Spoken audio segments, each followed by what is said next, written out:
You're listening to the Smart Women in Business podcast, episode number 60. Hello, you're listening to the Smart Women in Business podcast. My name is Jay Mackay, and on this show, we talk to smart women in business all over the world about starting, building, and creating the business and life of your dreams while having incredibly honest, in-depth and rich conversations with amazing women in business who will inspire you to become a smart woman in business. Hello and welcome to the Smart Women in Business vlog and podcast. I'm your host, Jay Mackay from Jay Mackay Communications, marketing consultant and coach who works with people across the world to build the business of their dreams. Today, I'm talking to another woman who helps people live their dreams, Sema Martin, who is a full-time artist living in the south of France, which sounds divine. Before becoming an artist, Sema worked as an aerospace engineer and interned at the NASA Ames Research Centre in California. Sema achieved 2 master's degrees in aerospace and space engineering and was about to pursue a PhD when she rediscovered her love of art. In 2016, Sema launched a pet portrait commission business with the help of social media and decided to leave her career in engineering behind and pursue her true passion. In May 2020, Sema published her first book called Art is My Career, How to Start an Art Business, which has now sold over 2,000 copies. Congrats. Sema is passionate about showing the world that art can be a real career and should be respected as much as engineering careers are. I'm very excited to have you on the show, Sema, despite it being the middle of the night there. Thank you so much for having me. Yes, I was really looking forward to it. It's an admirable effort to be up in the middle of South France in the middle of the night, but I am go you, amazing. And you have a baby, which is even more impressive. So you have such an interesting journey. So tell me about your business journey in a broader sense than just the accolades and being an aerospace engineer and coming back to art. So how did you get to where you are right now? Well, to be fair, growing up, I was never really told that art was an opportunity to have a career in art. It was always said, that's a hobby, you're good at it, but what is your real job going to be? So it was never really implied, by parents, by teachers, by anyone really, that, that's something I should pursue. It was normally like, if you're going to do art, then all you can do is become an art teacher because only big people make it in like galleries and things like that. It just didn't feel or sound like it was something possible for me. So I just pursued my other interest, which was science engineering, which I really loved. And I'm very pleased I did that career. I wouldn't change it for the world. But I'm also very, very pleased that I refound my love of art because I always colored, I always drew, like, all my photos growing up, when you look back and the 3-year-old me is like coloring in a coloring book, like that's just who I was. So rediscovering art just really helped me rediscover myself, and it's just been everything to me to be able to turn it into a career, and I can finally do it as my job. And since I'm now my own boss as well, I can do it really flexibly, choose my hours and provide for my family and be there for my newborn baby. It's funny how there is this perception that you can't make money from being creative.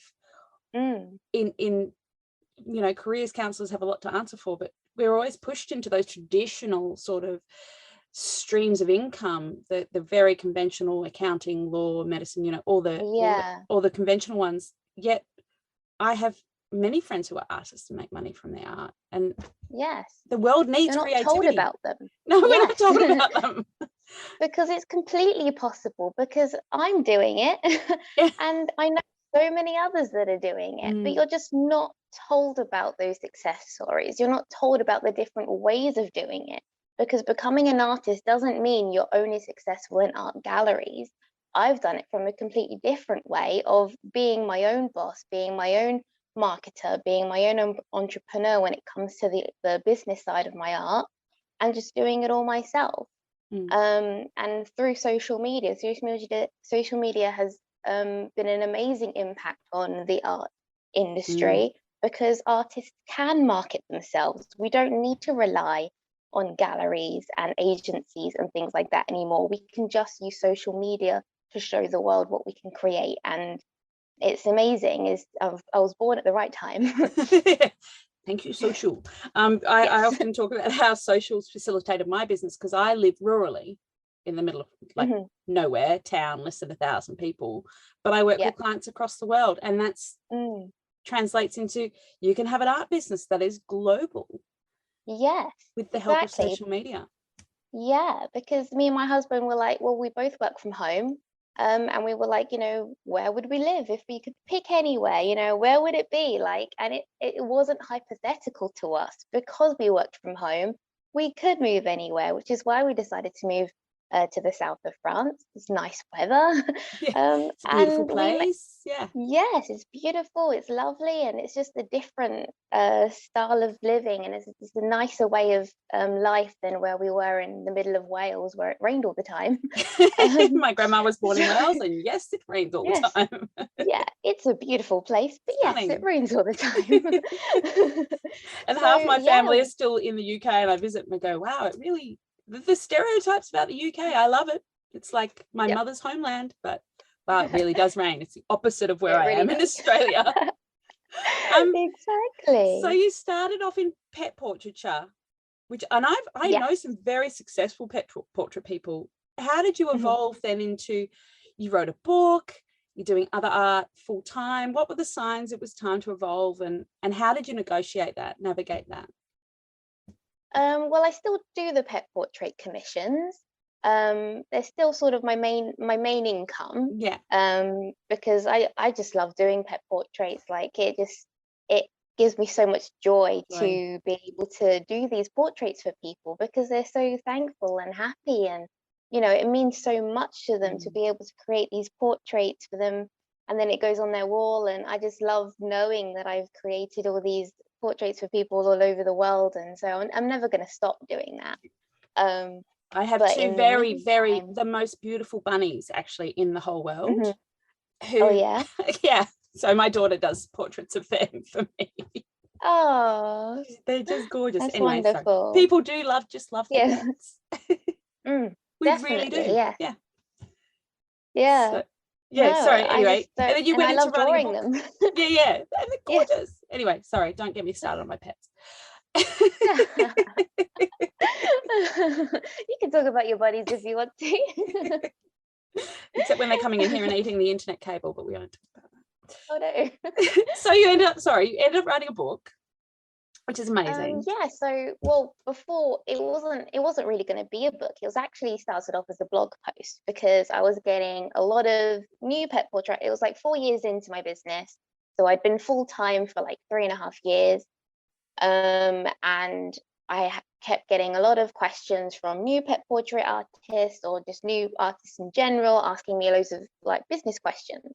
And it sort of like became the same questions over and over again. And I thought, well, I want to give people all my knowledge, because it just wasn't out there at the time. This was back in 2020, before COVID hit. And it just wasn't out there at the time of like, you can Google until you're blue in the face, but everyone gives you a different answer. When you're trying to find answers to things, you don't know, are they talking about marketing from an artist perspective, or is it different for artists? Like, it just wasn't clear what to actually do in the position, that you're in for your specific career. So I thought, okay, well, I've done the legwork. I've made the mistakes. I've tried everything. I've been doing it for, successfully for 3.5 years. Maybe I should tell others what I'm doing, and maybe that can help them as well. So I started off writing this blog post, answering like the most common questions, and it was just getting longer and longer and longer. And I was just like, okay, well, this is just too long. So maybe it should be, a little ebook kind of thing. And then my husband was like, why don't you just publish a book? Like, write it properly, just tell everyone everything. And I was like, oh my gosh, that's such a good idea. Like, I never really thought that I could publish a book. Like, I'm also dyslexic. So in the first place, I never thought I'd even write a book, because I hate reading and writing. Like, it's just not my thing. So I thought, okay, I just start writing it, and it just started pouring out. I think it's the easiest thing I've ever written. Like, editing was hard, but easiest thing I've ever written. Just because it was all there, it was all just in my head waiting to come out and to tell people and to help people just along their artistic journey. And it's called How to Start an Art Business, Art is My Career, with the hobby crossed out, because it was so important to me to show people, it's not just a hobby, it can be your career. I'm literally doing it, and this is how I've done it. And my book is not only like, a story about me, it's also a step-by-step guide, because as a dyslexic, I don't like reading huge chunks of text. So I wanted to break it down. So the whole thing has got like diagrams, bullet points, flow charts. It's not just like a big storybook. I didn't want it to be like that. I wanted someone to say, sit you down and be like, this is how you do it. Follow step 1, then step 2, step 3. Like, that's literally what the book is. And I wish I had this book when I first started. It would have saved me so much time. But I'm pleased that I could be that person for other people now. So yeah, that's amazing. And 2,000 plus people, like the number of lives you've impacted. And a quote that stayed with me for many years, and it comes back to, we're not told as young kids that creativity can be a career, is you can't be what you can't see. And we don't see artists being successful, creatives being successful, unless they're rock and roll or actors, big music. But now you are being what other people haven't been able to see, and being that example. And that's really admirable. So congratulations on that. Oh, thank you so much. Yeah, I'm just so happy I can be that for people. The person that I wish I could have, like, asked for help and looked up to, or something like that. Yeah. Yeah. So obviously you've mentioned your baby. How do you manage your life as an entrepreneur? Well, it's been tricky so far. My baby's 3 months and 4 weeks. So it's all new still. Yeah. But I'm learning on the job, just like I did with my art business. I'm 11 and a half years and I still don't know what I'm doing with this whole parenting life. I just muddle through. Yeah, I feel like you just take it day by day and see what happens, really. So that's what I've been doing. Like, so some days she naps really well, so then I can get quite a lot of work done. Sometimes she doesn't nap at all until like midnight, and then I'm like, well, I'm too tired to do any work now, so I just go to bed.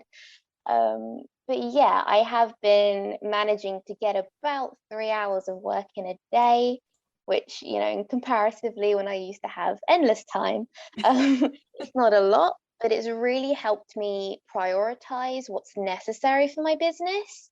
Because before, when you have all the time in the world, you want to do everything. So, you want to be on every social media platform. You want to be doing posts all the time, as well as doing your artwork, as well as writing this and doing that. But I don't have that luxury anymore.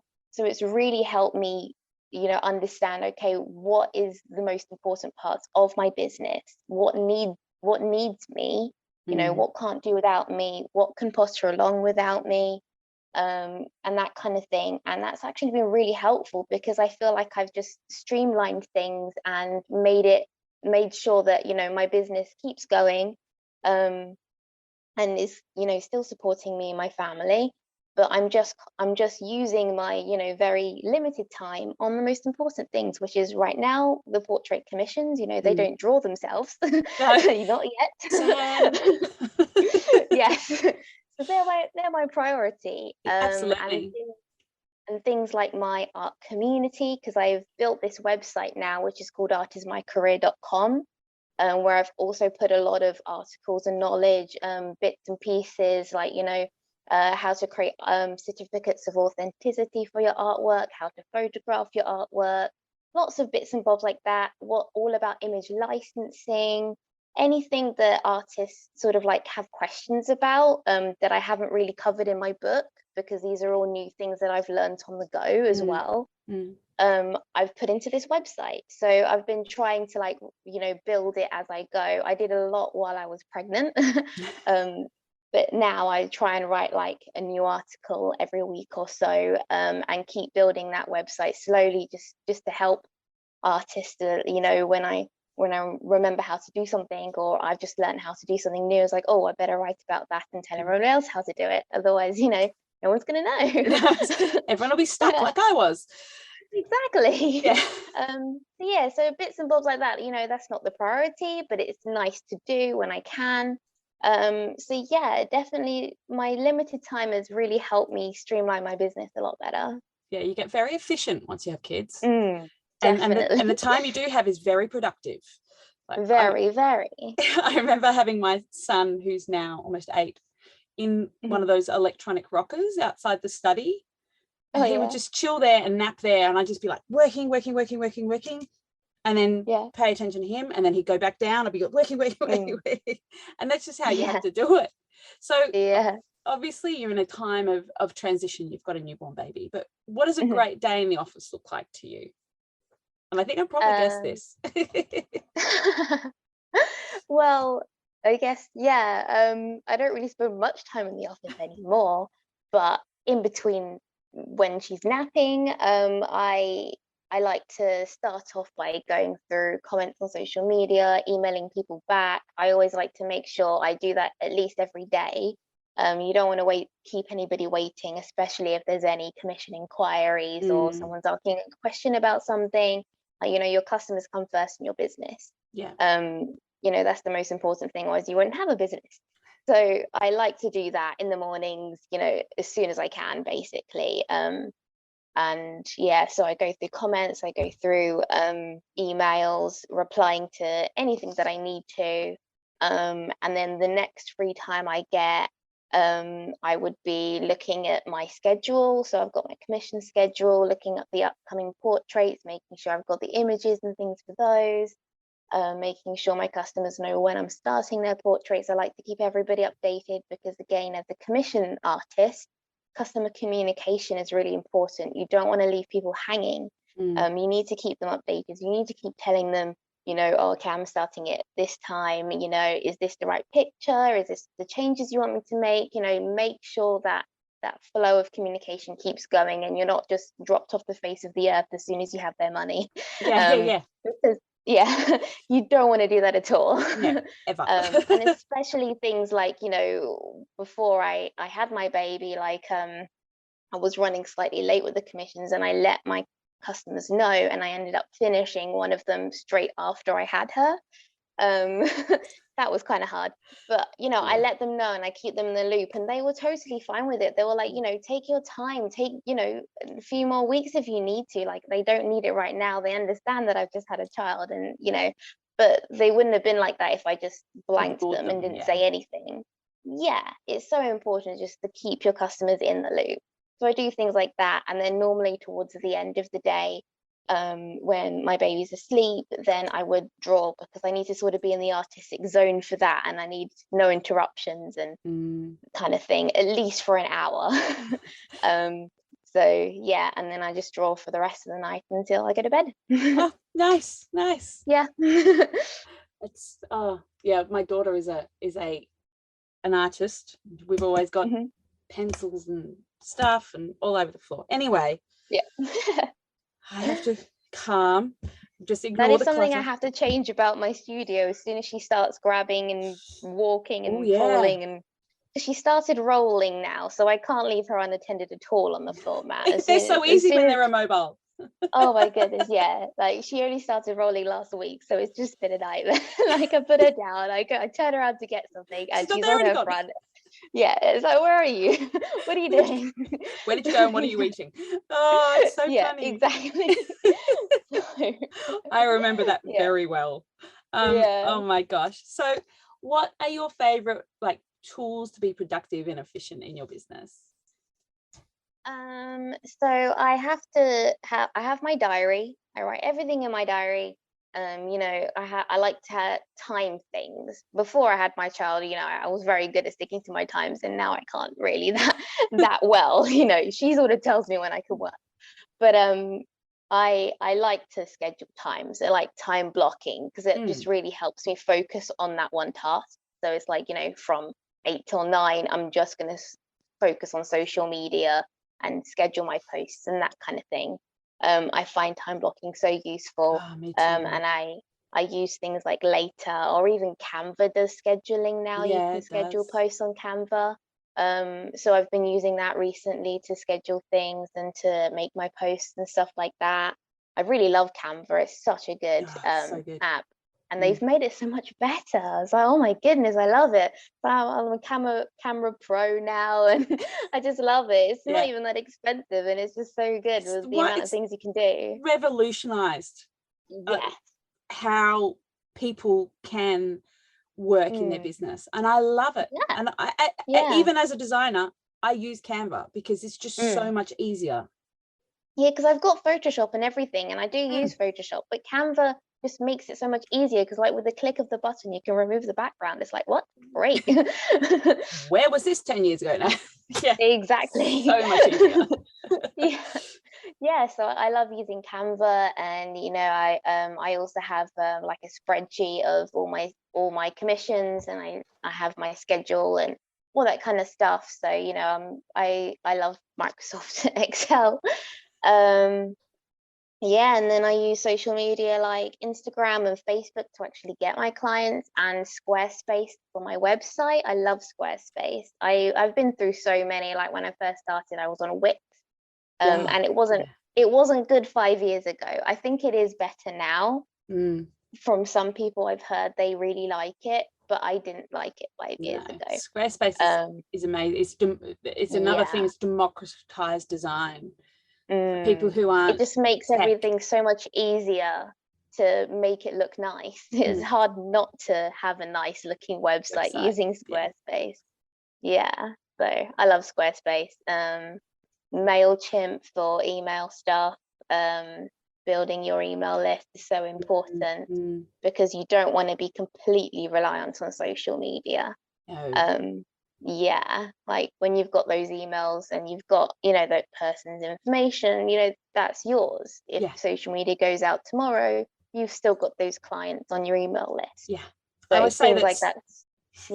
Social media is rented, whereas your mailing list and your website are owned. Like social could go any day, and we have no and they change all the time, just like how TikTok's blown up. But Snapchat was massive there for a minute, and everyone's like, you've got to be on Snapchat. It's like, oh, not another one. No, and then like there was that Vero one, I remember, and that didn't quite make it.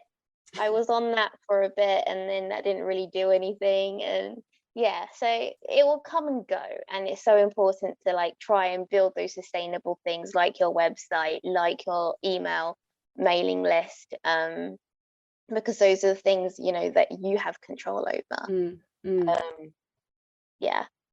Was that the question? Great answer. One of the things that affects every entrepreneur I've met almost is imposter syndrome at some stage of their career. So it's not necessarily always imposter syndrome, but how do you respond to the bad days of being in business? Because we see the Instagram shiny, but we don't necessarily see how we are all coping in the background when we have a bad day, which is inevitable in business. Yes, definitely. No, I find it like at the beginning, I used to really panic, because especially the first year of business, you have to learn well where the lulls are in the year, because not every month is going to be the same. It's not like a job. There are some months are going to be more lucrative than others, and that's just what you have to learn.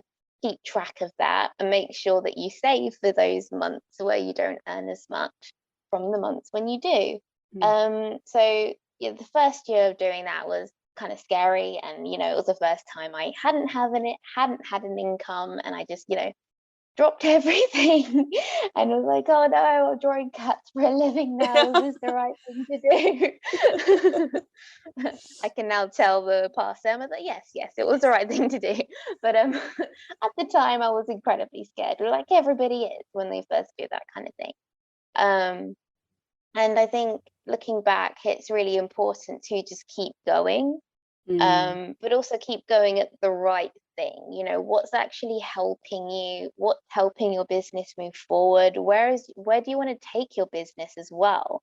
Like, you've got to keep moving towards a goal, and if you don't have a goal, it's really hard to see if you're even being successful, if you're even doing well. Because if you don't know what you're trying to achieve in the first place, how do you measure your success? So that's always what I try and reflect on. It's like, okay, so, you know, I feel really rubbish today. I feel terrible about myself, you know, am I failing, blah, blah, blah, you know, all those thoughts that come into your head. And I think, okay, but what's my goal? My goal is to be a full-time artist, doing what I love, taking care of my baby. Well, I'm doing that. I'm literally doing that right now. I'm literally doing that. So no, I'm not a failure. I'm doing well, you know, well done. Pat yourself on the back. Yeah.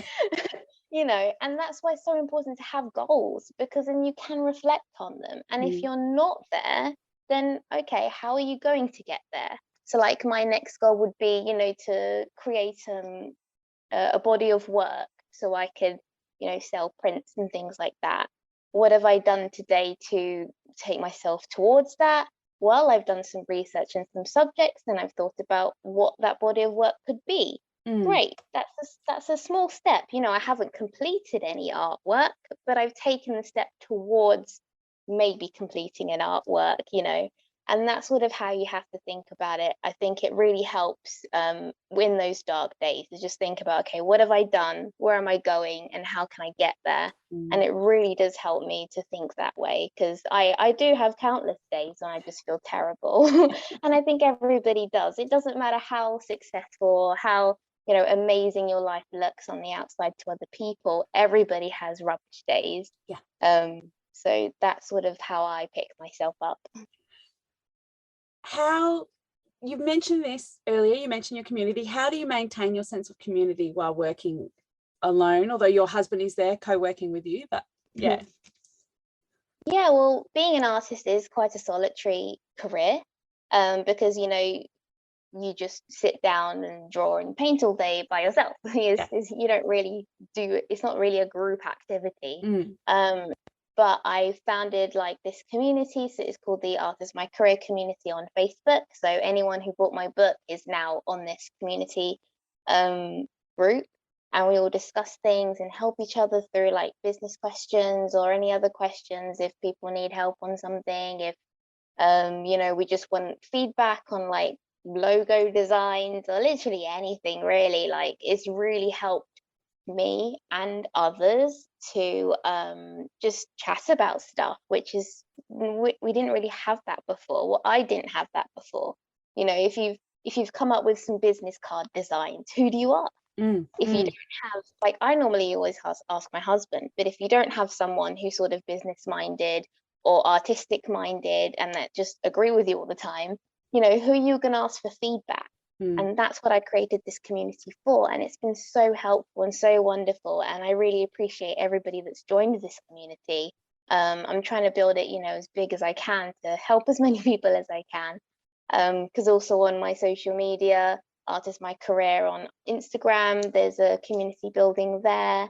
And then I'm also building a forum on the artismycareer.com. And also on my own personal artist Sema Martin Facebook and Instagram. Like I've got a community of artists follow me, and we chat about materials, and you know, I help people out with picking subjects and materials out and stuff like that. So I guess as an artist, your community can be everywhere. You know, with who you talk to and like, you know, who you reply to, and it's actually really helpful just to reach out to other artists as well that inspire you and just chat to them, because you know, they may not reply, but most of the time they do, which is really lovely. So just keep talking to people, and I've been really enjoying building this community of artists, and it's just been really, really lovely. And finding people who are, you know, it's art is one of those things that it's such an evolution when you're in it as well. If you create, when you start with a blank page or whatever and you get there, and the one thing I find really strange about creating art is you never, like, when is it finished? Like, one of the keys is to know when it's finished. That's what I always struggle with. I'm like, Yeah. is this done? Could I have more? I don't know. So yeah, it's really funny. But people who understand that in your community, it's just like the whole process, the whole thing that creating art is, it's beautiful. So it helps to have people to talk to that understand what you're doing. yeah, because I like in my work, I have, like, as you said, you ask your husband things, and I'm like, my husband doesn't really understand what I do, so I can't ask him. But yeah, finding other people who do similar things, similar clients even, it's good fun. It's good fun to chat to people that really understand what you do. So what's your why? What keeps you motivated? I guess before my daughter, it was I guess younger me, like I want to be the person that she would have, like it would have shown her, this is what's possible. And now for my daughter, I want to be that as well. And through, the different careers I've had, I want to show her that not only, a woman can do all these things, but, you don't have to have specific experience to do these things. Like I haven't done a degree in art. I haven't got any business, you know, certificates or experience really before starting art, but I'm still doing it. And it's just so important just to start it, just to get into it. Just don't wait for things, and don't wait for permission as well. Just start it. If you want to do something, if you're passionate about something, the worst you can do is wait or not do it because you're scared of failing. And that's just when I want to show her, like, if you're passionate about something, you want to do it, then just do it. Because also as humans, we evolve through our lives as well, and what we're passionate about one year might be different another. So just do it at the time that you want to do it, because that will pass, and then you might regret thinking, oh, I should have done it then, because now I want to do something else and it would have been helpful, or it would have been fun. Even like fun is a great reason to do something. Exactly. Like, we only live once. Let's just enjoy it. Why does it have to be productive all the time? Yeah, we put so much pressure on ourselves. I love that. So that leads me into my next question, which is, what are your top tips for all the smart men and women around the world? I'm about to rebrand this podcast because it's got bigger than I thought it was going to. So we have to shout out to all the blokes out there who listen. Yeah, exactly. I guess my top tip would be just start.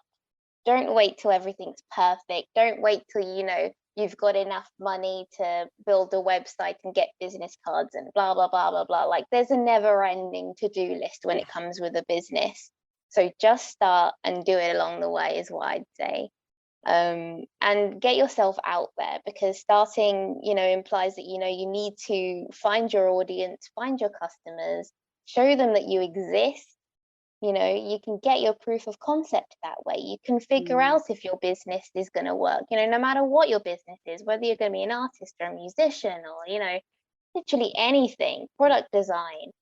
Just get yourself out there in front of your customer that you want to sell to, and show them what you've got, and then you get your feedback. You'll know if you're doing the right thing, and then you can quickly evolve, quickly change, quickly build from there.